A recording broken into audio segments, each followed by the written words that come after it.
പ്രിയമുള്ളവരെ, നമ്മുടെ ദേവാലയ ആരാധന ശുശ്രൂഷകളിൽ ഗായക സംഘത്തിന് വലിയ പ്രാധാന്യമുണ്ട്. അതിൽ യാതൊരുവിധ സംശയവുമില്ല. പക്ഷേ ഗായകരാണ് പ്രധാനമെന്ന് തോന്നുന്ന രീതിയിലാണ് മിക്കവാറും ശുശ്രൂഷകളും ഇപ്പോൾ നടക്കുന്നത് തന്നെ. ഇൻസ്ട്രുമെന്റ്സിന്റെ ഘോഷങ്ങൾ ഗാനമേള പോലെ തോന്നിക്കുകയും സമൂഹത്തെ കാഴ്ചക്കാരാക്കുകയും ചെയ്യുന്നുണ്ട് എന്നുള്ളതിൽ ആർക്കെങ്കിലും സംശയമുണ്ടോ? ഇതിനൊക്കെ ശരിയായ ബാലൻസിംഗ് ഉണ്ടെങ്കിൽ മാത്രമേ ശുശ്രൂഷയിൽ സ്വർഗീയ സംഗീതം കേൾക്കുവാൻ നമുക്ക് കഴിയുകയുള്ളൂ എന്നാണ് അനുഭവങ്ങൾ. കൂടാതെ തലവേദന സൃഷ്ടിക്കുന്ന അശാസ്ത്രീയമായി ക്രമീകരിച്ചിരിക്കുന്ന ശബ്ദ സംവിധാനങ്ങൾ കാരണം ദൈവാരാധനയുടെ അവസരത്തിൽ സ്വർഗത്തിൽ നിന്നും ഇറങ്ങിപ്പോകാൻ ചിലപ്പോഴൊക്കെ തോന്നാറുണ്ടോ? ഇവിടെ ഇതാ ഈ കാലഘട്ടത്തിൽ നമ്മുടെ ദേവാലയ ആരാധന ശുശ്രൂഷകളിലെ സംഗീതങ്ങളിൽ വിശുദ്ധി നഷ്ടപ്പെടുന്നു എന്ന് വേദനയോടെ തുറന്നെഴുതുകയാണ് താമരശ്ശേരി രൂപത വൈദികൻ ഫാദർ ജോസഫ് കളത്തിൽ. നിങ്ങൾ എന്നൊരു വ്യക്തി ദേവാലയങ്ങളിൽ പാടുന്നവരാണെങ്കിൽ ഒരു പ്രാവശ്യമെങ്കിലും ഈ വാക്കുകൾ മറക്കാതെ കേൾക്കണം. ചില വിമർശനങ്ങൾ നിങ്ങളെ വളർത്താനുള്ളതാണ്, തളർത്താനുള്ളതല്ല. സ്വർഗീയ സംഗീതം സെക്കുലർ ആകുമ്പോൾ പാടുന്നവർ 2 പ്രാവശ്യം പ്രാർത്ഥിക്കുന്നു എന്ന സഭാപിതാവായ വിശുദ്ധ അഗസ്റ്റിന്റെ വാക്കുകൾ ഉദ്ധരിച്ചുകൊണ്ടാണ് കത്തോലിക്ക സഭയുടെ മതബോധന ഗ്രന്ഥം ആരാധനക്രമ സംഗീതത്തിന്റെ പ്രാധാന്യം വ്യക്തമാക്കുന്നത്. CCC 1156 വിശ്വാസികളുടെ ഭക്തി ഗാനാലാപനം ബുദ്ധിപൂർവം പരിപോഷിപ്പിക്കണമെന്നും ഭക്തിയിലും വിശുദ്ധ അഭ്യാസങ്ങളിലും ആരാധനാ ശുശ്രൂഷകളിലും സഭയുടെ നിയമങ്ങൾക്ക് അനുസൃതമായി വിശ്വാസികളുടെ സ്വരങ്ങൾ മുഴങ്ങണമെന്നും മതബോധന ഗ്രന്ഥം ഓർമ്മിപ്പിക്കുന്നു. CCC 1158. ബെനഡിക്ട് 16 മാർപ്പാപ്പ തന്റെ ലിറ്റർജിയുടെ ചൈതന്യം എന്ന ഗ്രന്ഥത്തിൽ അദ്ദേഹം ഒരിടത്ത് വിശുദ്ധ കുർബാനിനെ സംബന്ധിച്ചപ്പോൾ അതിലെ അനുതാപ ശുശ്രൂഷ അവിടെയുള്ളവർ ഡാൻസിന്റെ രൂപത്തിൽ അവതരിപ്പിച്ചതും അതിന് വിശ്വാസികളുടെ ഇടയിൽ നിന്നും ഹർഷാരവത്തോടു കൂടിയ കരഘോഷം ലഭിച്ചതുമായ അനുഭവം പങ്കുവെക്കുന്നുണ്ട്. വാസ്തവത്തിൽ അവിടെ നടന്നത് യഥാർത്ഥ അനുതാപത്തിൽ നിന്ന് അകന്നിരിക്കുന്ന ഒരു പരിപാടിയായിരുന്നു എന്ന് സൂചിപ്പിച്ചുകൊണ്ട് അദ്ദേഹം ഇപ്രകാരം പറഞ്ഞു: ആരാധനാക്രമത്തിന് മനുഷ്യനെ ആകർഷിക്കുവാൻ സാധിക്കുക അത് അതിലേക്ക് തന്നെ നോക്കുമ്പോഴല്ല, ദൈവത്തിലേക്ക് നോക്കുമ്പോഴാണ്. അതുപോലെ തന്നെ ദൈവം ആരാധനാവേദിയിൽ പ്രവേശിക്കുവാനും പ്രവർത്തിക്കുവാനും അനുവദിക്കുമ്പോഴാണ്. വിശുദ്ധ കുർബാനയ്ക്കിടയിലെ ഡാൻസിനെ കുറിച്ച് മാർപ്പാപ്പ പറഞ്ഞ കാര്യങ്ങൾ ഇന്ന് ആരാധനാക്രമ സംഗീതത്തിനും ബാധകമാണ്. ആരാധനാക്രമ സംഗീതം എപ്പോഴും പ്രപഞ്ചത്തോട് ചേർന്ന് നിൽക്കുന്നതാണ്. ക്രിസ്തീയ ലിറ്റർജി ഒരു പ്രാപഞ്ചിക ലിറ്റർജിയാണെന്ന വസ്തുത ബെനഡിക്ട് മാർപ്പാപ്പ പലപ്പോഴും ആവർത്തിച്ച് പറയുന്ന ഒന്നാണ്. യേശയ്യാ പ്രവാചകന്റെ പുസ്തകത്തിലെ 6-ാം അധ്യായത്തിലെ ദൈവിക ദർശനം ഇതിന് ഉദാഹരണമായി അദ്ദേഹം ചൂണ്ടിക്കാണിക്കുന്നുണ്ട്. ദേവാലയത്തിന്റെ അതിവിശുദ്ധ സ്ഥലത്തെ ദൈവത്തിന്റെ സിംഹാസനവും പരിശുദ്ധൻ പരിശുദ്ധൻ എന്ന മാലാഖമാരുടെ സ്തുതി കീർത്തനവും ഇവിടെ കാണുവാൻ സാധിക്കും. ഇപ്രകാരം സൃഷ്ടി മുഴുവൻ വ്യാപിക്കുന്ന മഹത്തായ ലിറ്റർജിയോട് ചേർന്നുള്ള പാട്ടും പ്രാർത്ഥനയുമാണ് നമ്മുടെ എല്ലാ സംഗീതവും എന്ന് പാപ്പ ഓർമ്മിപ്പിക്കുന്നു. ലിറ്റർജിയുടെ ചൈതന്യം 157. ദൈവാരാധനയുടെ അവസരത്തിൽ സ്വർഗീയ സൈന്യനിര മുഴുവനോടും ചേർന്ന് നാം കർത്താവിന് സ്തുതിഗീതം ആലപിക്കുന്നുവെന്ന് കത്തോലിക്ക സഭയുടെ മതബോധന ഗ്രന്ഥവും ചൂണ്ടിക്കാണിക്കുന്നുണ്ട്. CCC 1090. ആധുനിക കാലഘട്ടത്തിൽ ഏറെ വെല്ലുവിളികൾ നേരിടുന്ന ഒന്നാണ് ആരാധനാക്രമ സംഗീതം. സഭയുടെ നേതൃനിരയിലുള്ളവർ പോലും പലപ്പോഴും അതിന്റെ ചൈതന്യം ഉൾക്കൊള്ളാതെ പോകുന്നു എന്നത് ദുഃഖകരമായ ഒരു യാഥാർത്ഥ്യമാണ്. ആരാധനക്രമ സംഗീതം മറ്റ് ഗാനരൂപങ്ങളിൽ നിന്ന് തികച്ചും വ്യത്യസ്തമാണ്. സഭയുടെ പാരമ്പര്യത്തിൽ അധിഷ്ഠിതമായ പ്രാർത്ഥനകളെയാണ് ഇവിടെ ഗീതരൂപത്തിൽ ആക്കിയിരിക്കുന്നതും അത് സഭ നിശ്ചയിച്ചിട്ടുള്ളതാണ്. എന്നാൽ നിർഭാഗ്യവശാൽ ഇന്ന് ചിലപ്പോഴെങ്കിലും സേക്രഡ് മ്യൂസിക്, സെക്കുലർ മ്യൂസിക് എന്ന തമ്മിലുള്ള വ്യതിരക്തത ശ്രദ്ധിക്കപ്പെടാതെ പോകുന്നില്ലേ?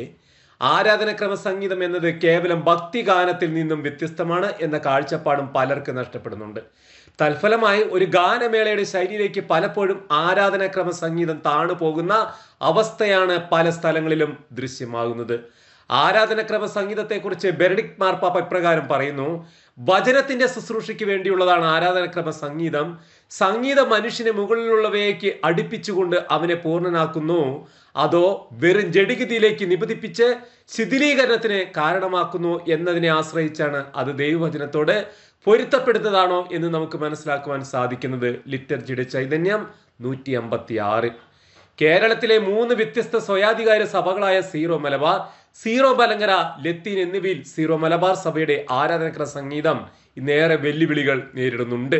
ലത്തീൻ സഭയിൽ പരമ്പരാഗതമായ ഗ്രിഗോറിയൻ ലിറ്റർജിക്കൽ ചാൻറ്റും മലങ്കര കത്തോലിക്ക സഭയിൽ അവരുടെ പാരമ്പര്യത്തിലെ അന്ത്യോക്യൻ ലിറ്റർജിക്കൽ ചാൻറ്റും നിലനിർത്തുവാൻ ഒട്ടൊക്കെ സാധിക്കുന്നുണ്ടെങ്കിലും സീറോ മലബാർ സഭയിൽ ഒന്നാകെ ആരാധനാക്രമ സംഹിതവുമായി ബന്ധപ്പെട്ട് നിയതമായ ഒരു രീതി ഇനിയും രൂപപ്പെട്ടിട്ടില്ല എന്നതാണ് വാസ്തവം.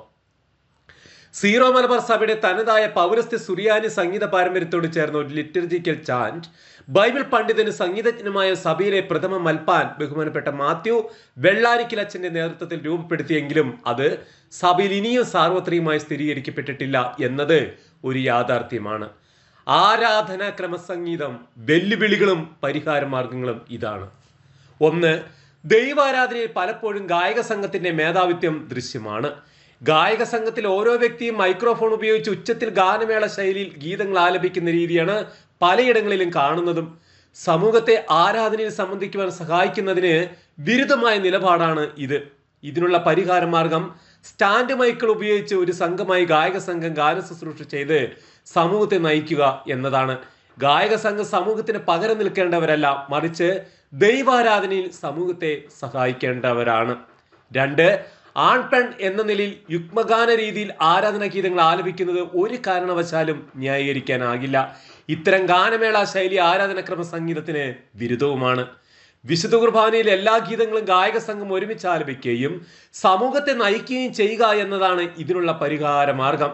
മൂന്ന്, പലപ്പോഴും സമൂഹത്തിന്റെ ശബ്ദത്തെ കവച്ചു വെക്കുന്ന രീതിയിൽ ഉപകരണ സംഗീതങ്ങൾ പ്രവർത്തിക്കുന്നത് ആരാധനാക്രമ സംഗീതത്തിന്റെ ചൈതന്യത്തിന് വിരുദ്ധമാണ്.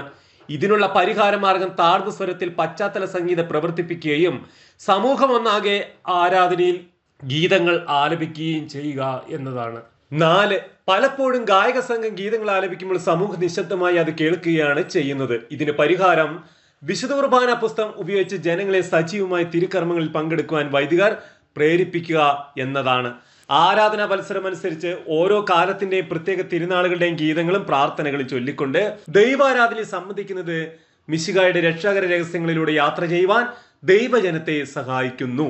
അഞ്ച്, പലപ്പോഴും ഗാനങ്ങൾക്കിടയിലുള്ള നീണ്ട പശ്ചാത്തല സംഗീതം വിശുദ്ധ കുർബാനയുടെ ദൈർഘ്യത്തിന് കാരണമാവുകയും അത് വിരസത ഉളവാക്കുകയും ചെയ്യുന്നുണ്ട്. ഇതിന് പരിഹാരം പശ്ചാത്തല സംഗീതം ഓർഗനിൽ വായിക്കുക എന്നതാണ്. അതിന് സാധിക്കുന്നില്ല എങ്കിൽ ഗ്രസ്സുമായ പശ്ചാത്തല സംഗീതത്തിന്റെ അകമ്പടിയോടെ ഗീതങ്ങൾ ആലപിക്കുക എന്നതുമാണ്.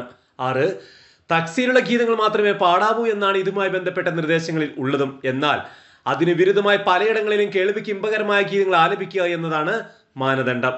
വിശുദ്ധ കുർബാനയിലെ പ്രാർത്ഥനകളാണ് ഗീതരൂപത്തിൽ ആലപിക്കുന്നത്. അതിനാൽ ആ പ്രാർത്ഥനകളോട് വിശ്വസ്തത പുലർത്തുന്ന ഗീതങ്ങളായിരിക്കണം വിശുദ്ധ കുർബാനയിൽ നാം ആലപിക്കേണ്ടതും. ഏഴ്, ആരാധനാക്രമ സംഗീതം എന്നത് സഭയിൽ നിലവിലുള്ള വ്യത്യസ്തങ്ങളായ ട്യൂണുകൾ മാറി മാറി ആലപിക്കുന്നതാണെന്ന ചിന്തയാണ് ഒരു വലിയ വിഭാഗത്തെ ഇന്ന് നയിക്കുന്നത്. നമ്മുടെ സമ്പന്നമായ ആരാധന സംഗീതത്തെ പാരമ്പര്യത്തെ പുതിയ തലമുറയ്ക്ക് പരിചയപ്പെടുത്തുക എന്നതാണ് ഇതിനുള്ള പരിഹാര മാർഗം. സീറോ മലബാർ സഭയെക്കുറിച്ച് പറയുകയാണെങ്കിൽ ഈ സഭയുടെ ആരാധന ഭാഷയായ സുറിയാനിയെ സ്നേഹിക്കുവാനും സുറിയാനി ഗീതങ്ങൾ ആലപിക്കുവാനും മഹത്തായ സുറിയാനി സംഗീത പാരമ്പര്യത്തെ വിലമതിക്കുവാനും അതുമായി ബന്ധപ്പെട്ട സഭയുടെ പ്രബോധനങ്ങളെ പിൻചെല്ലാനും എല്ലാവർക്കും സാധിക്കണം. ബഹുമാനപ്പെട്ട മൽപ്പാൻ വെള്ളാരിക്കൽ അച്ഛന്റെ നേതൃത്വത്തിൽ രൂപം കൊടുത്ത ലിറ്റർജിക്കൽ ചാന്റ് ദൈവജനത്തെ പരിശീലിപ്പിക്കുന്നതും പ്രധാനപ്പെട്ടതുമാണ്. നമ്മുടെ ഈ കാലഘട്ടത്തിൽ സ്വർഗീയ സംഗീതത്തിന്റെ ചൈതന്യവും മനോഹാരിതയും വീണ്ടെടുക്കുവാൻ നമുക്ക് സാധിക്കട്ടെ. ഇന്ന് സ്വർഗീയ സംഗീതം പലപ്പോഴും സെക്കുലർ ഭീഷണി നേരിടുന്നു. ദൈവാരാധനയുടെ അവസരത്തിൽ നാം സ്വർഗത്തിലാണ് നിൽക്കുന്നതും എന്ന സഭാപിതാക്കന്മാരുടെ വാക്കുകൾ അന്വർത്ഥമാകത്തക്ക വിധം ദൈവാരാധനയിൽ പങ്കുകൊള്ളുവാൻ എല്ലാവർക്കും സാധിക്കണം. ഇതിന് നേതൃത്വപരമായി പങ്കുവഹിക്കേണ്ട തീർച്ചയായും സഭയിലെ മേലധ്യക്ഷന്മാരും വൈദികരുമാണ്. തന്റെ ഗ്രന്ഥത്തിന്റെ ഒരു ഭാഗത്ത് ബെനഡിക്ട് പാപ്പ ഇപ്രകാരം ചോദിക്കുന്നുണ്ട്: ഈ കാലത്ത് ഉത്സാഹത്തോടും ദീർഘക്ഷമയോടും വലിയ ത്യാഗബുദ്ധിയോടും കൂടെ പല ഉദ്ദേശങ്ങൾക്കായി നമ്മൾ പരിശീലനം നടത്താറുണ്ട്. ദൈവത്തിനും അവന്റെ രാജ്യത്തിനും വേണ്ടി എന്തുകൊണ്ട് നമ്മൾ നമ്മെ തന്നെ പരിശീലിപ്പിക്കുന്നില്ല? വാസ്തവത്തിൽ ആരാധനക്രമ സംഗീതവുമായി ബന്ധപ്പെട്ട പരിശീലനം സഭയിൽ അത്യന്താപേക്ഷിതമാണ്. ആരാധനക്രമ സംഗീതത്തിന്റെ വ്യതിരക്തത മുറുകെ പിടിച്ചുകൊണ്ടും അതിനെ കേവല സെക്കുലറായി അവതരിപ്പിക്കുന്ന സമകാലിക ശൈലികളെ അതിജീവിച്ചുകൊണ്ടും ശരിയായ ആരാധനക്രമ പരിശീലനം ദൈവജനത്തിന് നൽകിക്കൊണ്ടും ദൈവോന്മുഖമായി യാത്ര ചെയ്യുവാൻ ഈ കാലഘട്ടത്തിലെ സഭയ്ക്ക് സാധിക്കട്ടെ എന്ന് നമുക്ക് ആത്മാർത്ഥമായി പ്രാർത്ഥിക്കാം.